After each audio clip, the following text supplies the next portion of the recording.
मैं आपको डायग्राम की मदद से बताऊंगा कि ये काम कैसे करता है। तो ये हमारा कार्बोरेटर है और इसमें दो साइड्स होती हैं, एक वेंचुरी होती है, दो साइड्स होती हैं। एक एयर इनटेक वाली साइड, ये जो फिल्टर की तरफ से आती है, और एक इंजन वाली साइड, कंबशन चैम्बर वाली साइड, जहाँ से जो मिक्सचर वगैरह है वो सब इंजन की तरफ जाता है, इंजन के इनटेक में जाता है।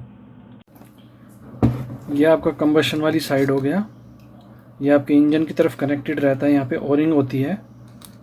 ये हमारे कार्बोरेटर में थ्रोटल स्लाइड होती है। ये कार्बोरेटर के वेंचुरी यानी कि जो बड़ा सा होल होता है कार्बोरेटर के बीच में, ये उसके सेंटर में लगी होती है और ये एक वाल्व का काम करती है। जितना ही हम एक्सेलरेटर देते हैं उतना ही तार खींचता है, और जो तार होता है वो इस थ्रोटल स्लाइड को ऊपर नीचे करता है, जिससे कि एयर फिल्टर से आने वाली हवा को कम ज़्यादा किया जाता है, कंट्रोल किया जाता है।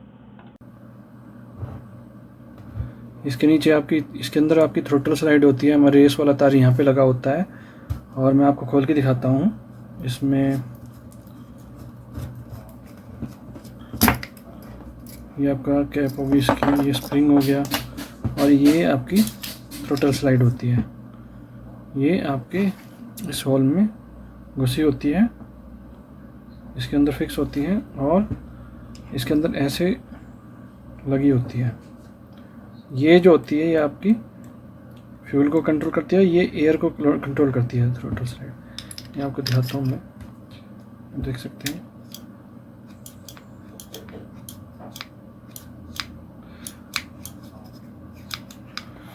आपका जो ये तो आपका मिक्सचर स्क्रू हो गया, और ये जो आपका आइडल आरपीएम सेट करने का स्क्रू हो गया। तो इसको टाइट करने से ये जो स्लाइड होती है ये ऊपर उठ जाती है। जितना आप इसको एडजस्ट करेंगे, टाइट करेंगे, ये उतना ऊपर उठती चली जाएगी और आपकी आरपीएम बढ़ती चली जाएगी। मैं आपको दिखाता हूँ ये कैसे काम करती है।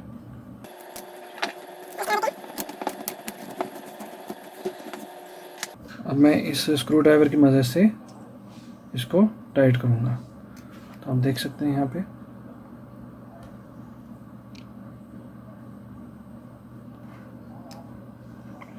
मैं इसको जितना टाइट करता जाऊँगा, आप देखेंगे यहाँ पे थोड़ा सा गैप है, और जितना मैं इसको टाइट करता जाऊँगा ये उठती चली जाएगी। अब देख सकते हैं ये उठना शुरू हो गई है, गैप बढ़ता जा रहा है। अब देख सकते हैं यहाँ पर ये गैप बढ़ चुका है। इसको खोलने से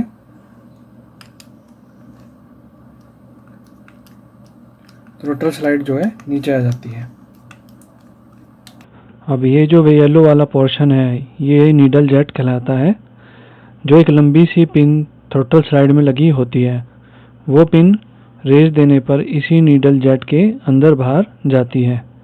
नीडल जितनी अंदर जाती है उतना ही फ्यूल कम आता है, और जितना ऊपर उठती है उतना ही फ्यूल फ्लो इंजन में जाता है।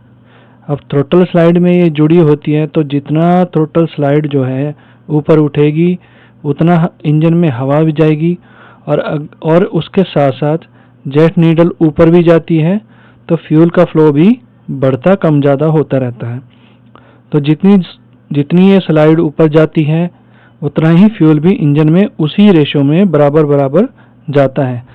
तो थ्रोटल कितना ही हम कहीं भी खोलें, कितना ही खोल रखा हो, उसी के हिसाब से उसी के बराबर मिक्सचर जो है इंजन में जाता है, और उसका जो बैलेंस है बना रहता है। यहाँ ऐसा नहीं हो सकता कि थोड़ा सा थ्रोटल खोलेंगे और फ्यूल ज़्यादा चला गया, या थ्रोटल ज़्यादा खोल रखा है फ्यूल कम जा रहा है, ऐसा नहीं होता। जिस हिसाब से थ्रोटल खुलता है, जिस हिसाब से हवा जाती है, उसी हिसाब से उतने ही रेशो में उसी के बराबर फ्यूल भी उसी के अंदर जाता है। तो थ्रोटल हम जितना ज़्यादा खोलेंगे उतना ही फ्यूल भी ज़्यादा जाएगा।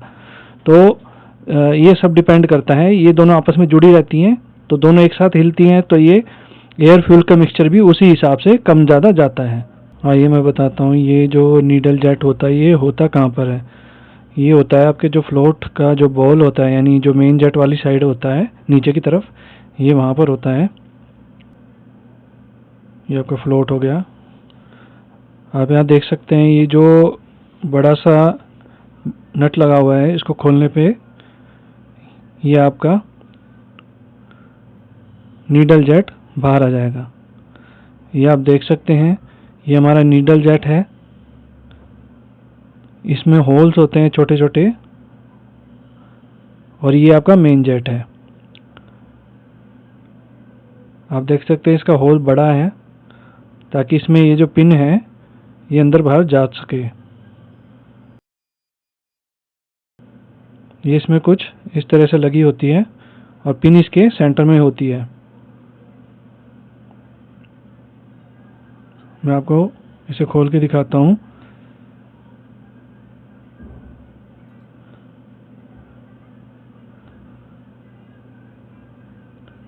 ये आपकी जो जेट नीडल है ये आपके थ्रॉटल स्लाइड में लगी हुई होती है, अटैच्ड होती है, और ये इसके अंदर कुछ इस तरह से बैठी होती है।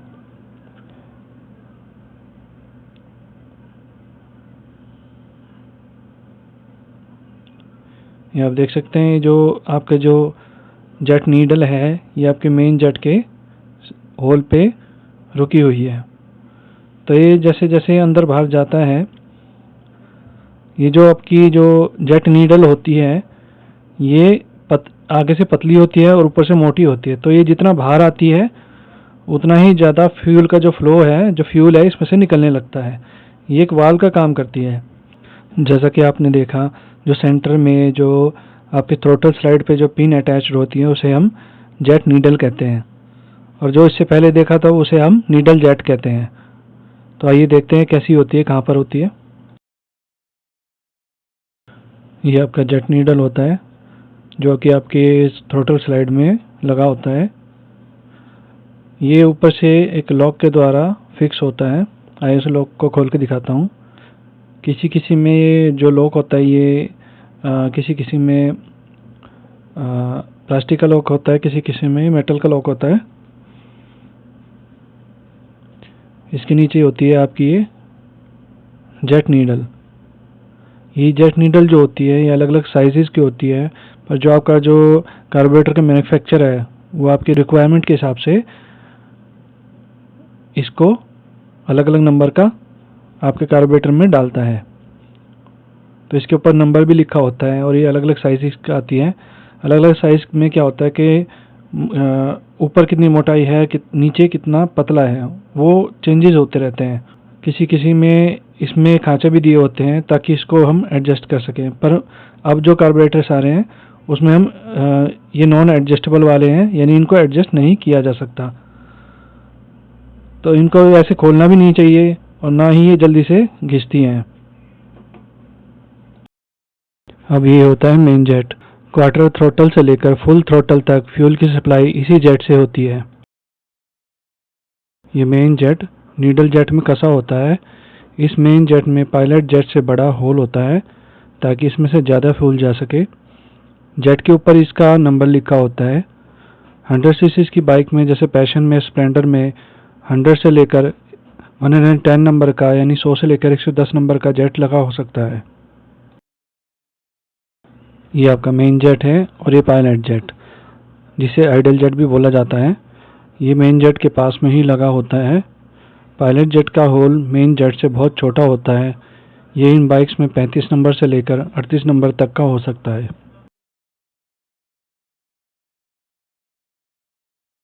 उसके बाद आता है ये पायलट मिक्सचर स्क्रू, जिसे idle air fuel mixture screw भी कहा जाता है। इसका काम होता है इंजन स्टार्ट करने के बाद इंजन को बंद होने से रोकना, मिनिमम आरपीएम पर चालू रखना और इनिशियल एक्सेलरेशन पर थोड़ा बहुत फ्यूल सप्लाई करना। मतलब जैसे ही हम फर्स्ट गियर में डाल के थोड़ा सा एक्सेलरेटर देते हैं, उठाते हैं, उस टाइम पे थोड़ा बहुत फ्यूल सप्लाई करता है। हम इसकी ही ट्यूनिंग करते हैं। ये जो स्क्रू है इसी को हम ट्यून करके अपनी बाइक की जो आइडल आरपीएम है उसकी ट्यूनिंग करते हैं। ये आपका फ्यूल इनलेट होता है। इसी ब्रास के पाइप से आपका जो फ्यूल है वो पेट्रोल टैंक से होता हुआ इस डायरेक्शन में आता है और यहाँ से फिर एक पाथ बना होता है, पाइप होता है, उसके अंदर से यहाँ से ये बाहर निकलता है और यहाँ पर आपका फ्लोट वाल्व इसे कंट्रोल करता है। ये आपकी फ्लोट पिन होती है, ये आपके फ्लोट में लगी होती है। ये कई तरह की आती है पर हमारी में नॉर्मली रबर टिप वाली लगी होती है। ये आपके कार्बोरेटर में फ्यूल, जिसमें से फ्यूल आता है, उस होल में ये लगी होती है और हमारे फ्यूल के फ्लो को कंट्रोल करती है। ये फ्लोट में कुछ इस तरह से फंसी होती है और हमारा फ्लोट यहाँ पर इस तरह से बैठा होता है। इसमें एक स्टील की पिन होती है जो एक फ्लोट को ऊपर नीचे होने में मदद करती है। जो फ्लोट होता है वो दूसरी साइड से कहीं पे अटका नहीं होता और ये ऐसे ऊपर नीचे उठ सकता है। तो जैसे ये ऊपर नीचे उठता है, ऐसे ऐसे आपकी फ्लोट पिन भी ऊपर नीचे उठती है। तो जितना फ्यूल आपकी बॉल में इकट्ठा हो जाता है, ये उसके ऊपर तैरता रहता है और लास्ट में आके फ्यूल के फ्लो को बंद कर देता है। तो जितना फ्यूल यूज़ होता है उतना ही ज़्यादा ये खुलता है और फ्यूल जितना कम हो जाता है उतने कम हो जाता है। तो ये आपके फ्यूल के फ्लो को मेंटेन रखता है। तो सबसे पहले तो हमारा जो फ्यूल होता है वो फ्लोट पिन से होता हुआ और फ्लोट से होता हुआ हमारे फ्लोट बॉल के अंदर गिरता है, जो कार्बोरेटर के नीचे वाला हिस्सा होता है उसमें गिरता है। उसमें वो एक लेवल तक बढ़ता है जहाँ तक कि आपका जो मेन जेट होता है उसके लेवल तक फ्यूल का लेवल बढ़ता है। उसके बाद जो फ्लोट होता है वो तैरता हुआ, फ्यूल के ऊपर तैरता हुआ, पेट्रोल के ऊपर तैरता हुआ इस पिन को धक्का मारता है, जिससे कि ये पिन इस फ्यूल को रोक देती है। तो उसके बाद क्या होता है, उसके बाद इंजन आइडल कैसे करता है। आइडल के टाइम पे क्या होता है, आपने देखा होगा जो एयर फिल्टर वाली तरफ में एक छोटे छोटे छेद भी होते हैं इनटेक वाली साइड, मतलब एयर फिल्टर वाली साइड में। वहाँ से क्या होता है, वहाँ से थोड़ा बहुत एयर जो है वो आपके जो है आइडल जेट के पैसेज में और मिक्सचर स्क्रू वाले पैसेज में एयर जो है थोड़ी बहुत जाती है।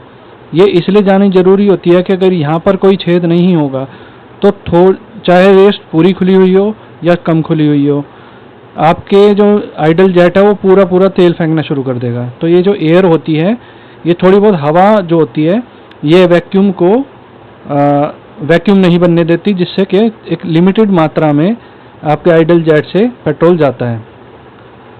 उसके बाद जब आप एक्सेलेरेटर खोलते हैं तो आपके ये जो आपकी थ्रोटल स्लाइड होती है ये ऊपर उठ जाती है।